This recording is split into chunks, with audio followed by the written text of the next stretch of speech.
Today our topic is about simple pendulum, another example of simple harmonic motion.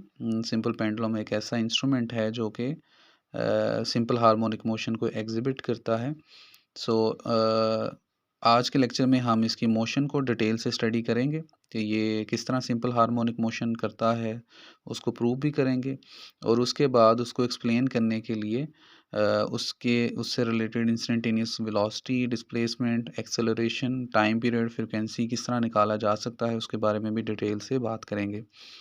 तो first of all हमें पता है कि simple pendulum एक बड़ा सादा सारा इंस्ट्रूमेंट है जो कि एक स्ट्रिंग पे जो कि इनएक्सटेंसिबल होनी चाहिए, मतलब उसमें खिंचाव जो है वो उसकी लेंथ वेरी नहीं करना चाहिए जब उस पर खिंचाव पड़े, और ये एक एंड से फिक्स होती है जबकि इसका दूसरा एंड जो है वो एक मैस से, एक हैवी स्मॉल मैस के साथ अटैच होता है। तो इनिशियली जब इस पर कोई फोर्स नहीं लग रही होती तो हमारा जो मैस है वो अपनी मीन पोजीशन पे होता है, मतलब जहाँ पे इसका डिस्प्लेसमेंट ज़ीरो होता है। इस केस में इसके ऊपर दो फोर्सेस लग रही होती हैं, एक इसका होता है वेट और दूसरा उस वेट की वजह से एक रिएक्शनल फोर्स जिसे हम टेंशन बोलते हैं वो स्ट्रिंग पे लग रही होती है।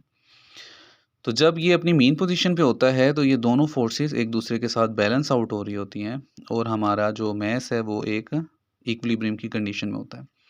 बट इफ़ अगर हम इसको अपने मीन पोजीशन से थोड़ा सारा डिस्प्लेस करें, एक इसको डिस्प्लेसमेंट दें एक्स और एक नए पॉइंट पे ले जाएं ए, तो अब यहाँ पे जाके जो इसका वेट है वो कम्प्लीटली डाउनवर्ड नहीं होगा बल्कि ये टू डायमेंशन में डिवाइड हो जाएगा। वेट जो है वो अपने एक्स और अपने वाई कंपोनेंट में रिजॉल्व हो जाएगा। आप देख सकते हैं डायग्राम में कि हमारे पास जो टेंशन जनरेट हो रही होगी स्ट्रिंग में वो ऑब्जेक्ट के जो मैस का वेट था उसके एक्स कंपोनेंट मतलब कि एम जी कॉस थीटा के साथ क्या हो जाएगा, कैंसल आउट हो जाएगा। एक्स कंपोनेंट जो है वो आप पढ़ चुके हैं, मतलब एफ एक्स जो होता है वो एफ कॉस थीटा के इक्वल होता है और एफ वाई जो होता है वो एफ साइन थीटा के इक्वल होता है। इस केस में जो फोर्स लग रही होती है वो वेट की वजह से, और वेट किसके इक्वल होता है, एम जी, इसलिए एफ की जगह जो है वो एम जी आ गया। तो एक्स कंपोनेंट के अलोंग जो फोर्स लग रही है वेट की वजह से that is M G cos theta, वो टेंशन के साथ कैंसिल आउट हो जाती है क्योंकि दोनों इक्वल इन मैग्नीट्यूड हैं बट ऑपोजिट इन डायरेक्शन है। लेकिन जो वेट का वाई कंपोनेंट है उसके अपोजिट डायरेक्शन में कोई फोर्स नहीं लग रही होती जो उसे बैलेंस आउट करे। सो यही वजह है कि इस केस में जो हमारा मैस है वो वेट के वाई कंपोनेंट की तरफ, उसकी डायरेक्शन की तरफ मूव करता है। तो आप कह सकते हैं कि इस केस में, सिंपल पेंडुलम के केस में, हमारे पास जो रीस्टोरिंग फोर्स, मतलब कि ऐसी फोर्स जो कि मैस को अपने मीन पोजीशन पे वापस लेके जाने की कोशिश करती है, वो वेट का वाई कंपोनेंट है, नॉट वेट बल्कि वेट का Y component, that is M G sine theta.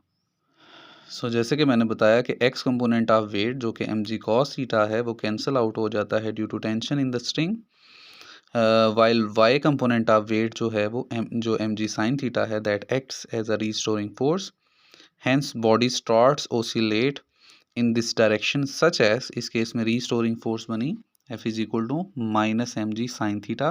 Restoring force के साथ हमेशा माइनस का साइन आता है क्योंकि इसकी डायरेक्शन हमेशा टुवर्ड्स मीन पोजीशन होती है। अब जो फोर्स हमने अप्लाई की थी वो according to Newton second law F is equal to M A होगी। तो अगर हम इन दोनों फोर्सेस को कंपेयर करें तो हमारे पास ये एक्सप्रेशन आएगा जिसमें एम एम से कैंसिल आउट हो जाएगा और ए हमारे पास आ जाएगा माइनस जी साइन थीटा।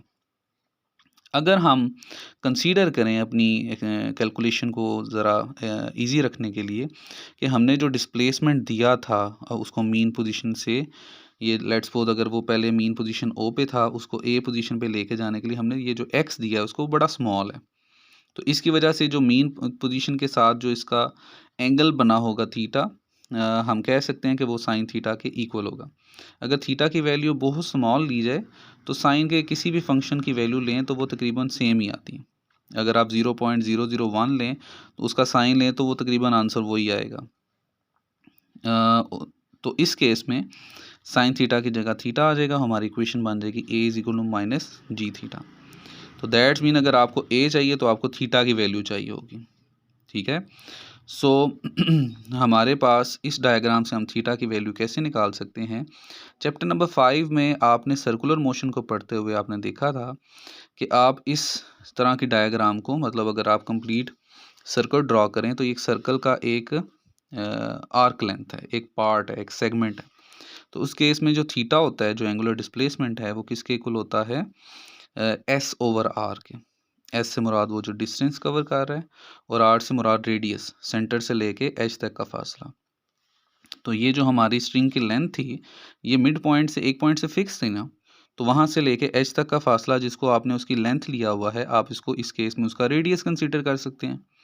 और जो डिस्टेंस आपने लिया है ओ से ए, नॉर्मली जिसको आप एस बोलते हैं, इस केस में उसको एक्स से रिप्रेजेंट किया हुआ है, तो इसको हम उस फार्मूले में पुट करके थीटा की वैल्यू निकाल सकते हैं।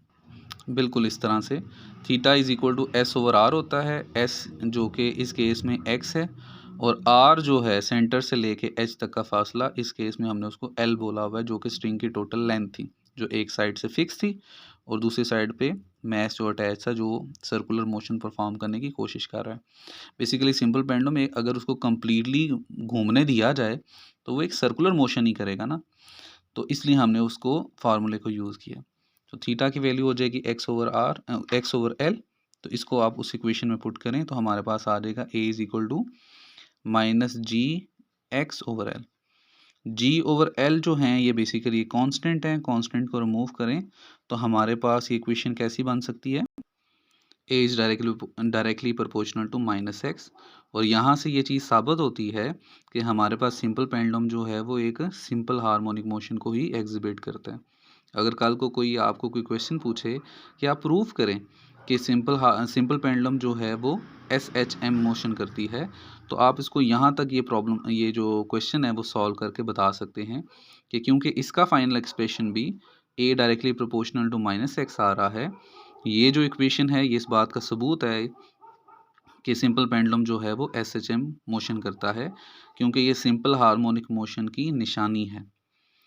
सो जनरल इक्वेशन जो आपने एक्सेलरेशन की पढ़ी है, आपने डिराइव की थी, वो थी A is equal to minus omega square X. जबकि सिंपल पेंडुलम के लिए इक्वेशन क्या निकली? A is equal to minus G over L into x.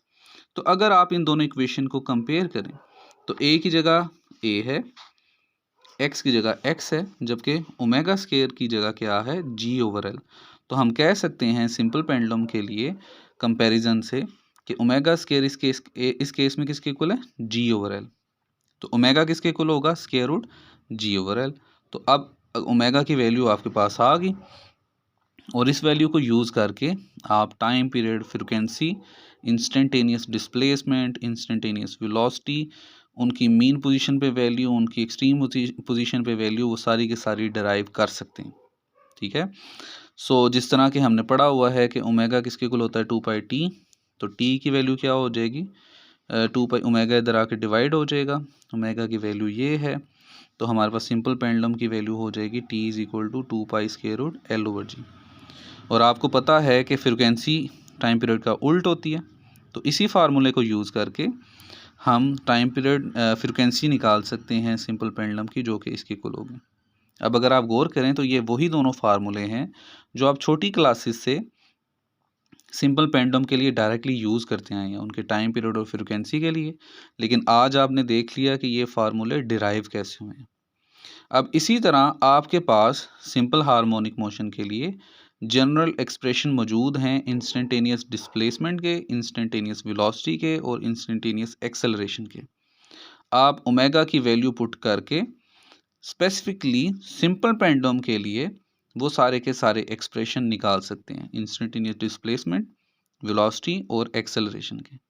और जब आपके पास सिंपल पेंडुलम के एक्सप्रेशन आ जाएंगे तो आप मीन पोजीशन पे और एक्सट्रीम पोजीशन के लिए भी वो सारे के सारे फार्मूलाज जो हैं वो डिराइव कर सकते हैं।